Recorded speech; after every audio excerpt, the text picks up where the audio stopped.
The iPod Touch was probably your first ever Apple product. It's the product that started off the Apple journey for a lot of us. For me personally, I started with what I believe was the iPod Touch second generation, which then turned into the iPod Touch fourth generation, which I have right over here, which eventually turned into the iPhone 4S and so on. However, I think the iPod Touch can truly be regarded as one of the most nostalgic products for a lot of us. It's the little device that got us into the Apple ecosystem for the very first time, and it just offered so many things to us at such a great price point. Things like music, games, photos. The fact that this thing even had a front-facing and back-facing camera was a big deal.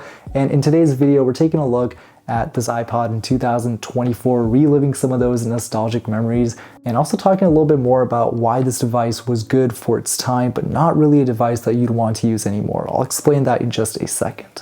Now, I wanted to start this video off by saying that Apple actually discontinued the iPod Touch lineup almost 2 years ago. The iPod Touch was in production until the 7th generation model, which came out back in 2019, and Apple literally just kept selling inventory without any upgrades to this device. So, you could walk into your local Apple store, your local Best Buy, and in most cases, these iPods would almost always be in stock. But then one day in 2022, there was a pretty clear reason why Apple just decided to stop selling these. People simply were not buying them anymore. So back in the day, when you had your shiny new iPod Touch 4th generation that you guys see over here, you probably used it for a few things like gaming, FaceTiming, or listening to music, and the iPod did a very good job with all three of those things.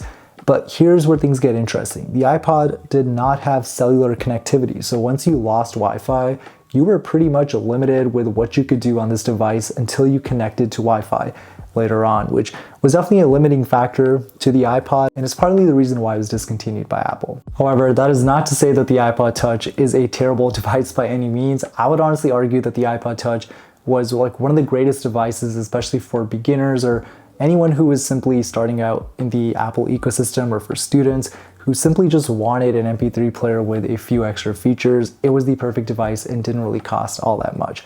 It did, however, have very low maintenance costs, so you didn't have to worry about having to pay for that monthly cellular plan. I know back in the day, especially when I used to live in Canada, cell phone plans were not cheap.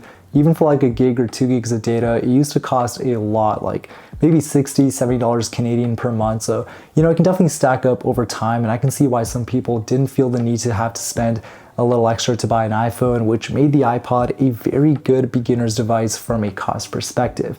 Now, knowing that this was a lot of people's first Apple device, this is the device where we downloaded all of our free apps and made our first ever Apple ID. This truly was an important device, and I'm sure a lot of you guys out there are just experiencing a lot of nostalgia. It's crazy. I mean, this isn't the exact one that I had when I was little, but it's pretty cool to see that I'm able to use this device today. And now I also wanted to run some demos on this device just to show you guys what kind of things are still working in 2024. Quick disclaimer, this device is not jailbroken, so you could probably try this out too.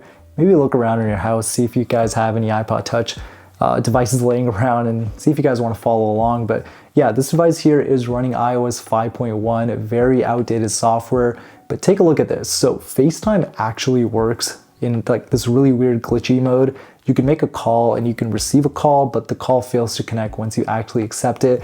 But just seeing how grainy that front camera is reminds me that this device was trying its best back in the day. It wasn't the greatest camera out there, but the fact that it even had a front camera to begin with was honestly a pretty big plus for this device. So glad to see that we had that there. iMessage also works too, and I can send and receive photos, which is pretty cool to see. And throwback to the emoji days, I remember you had to like manually add the emoji language in the settings app just to get the emojis to work. Pretty cool stuff to see.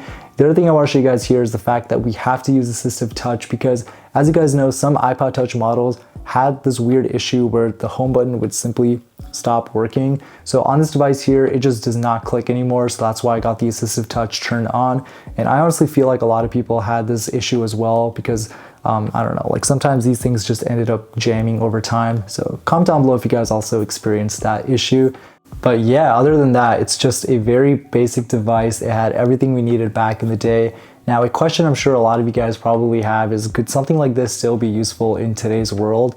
And I'd say probably not for the most part. The fact that there's so many iPhone models out there today, ranging from the SE, the regular 15, the Pro, the Plus, and the Max, there's just an option for everyone, and the lack of cellular connectivity on these iPods definitely played a very big role. And I think the iPod was a very cool and unique device at the time, but it's just not the same anymore. I know if Apple were to come out with a new iPod Touch with cellular connectivity and eSIM compatibility, that would be weird because it would basically be an iPhone without the ability to call, but then it would just be a miniature iPad at that point, if you think about it.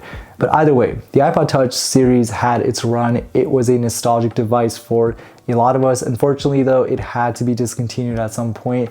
And yeah, I mean, if you have one, just use it as an MP3 player, take it out and show your friends. Like, the reactions that I get with a lot of these older devices when I bring them out in public is actually pretty funny, and it's like one of the best parts of being an Apple collector. I hope you guys enjoyed this video and got some nostalgia and were able to relate. I think the iPod, having been a lot of our first devices, is a pretty big deal. I mean, I'm 23 right now, turning 24 next month. So if you're around the same age as me, chances are this device was likely your first ever Apple device. Comment down below if it was. But anyways, I hope you guys enjoyed this video. I'll catch you guys on the next one. Peace.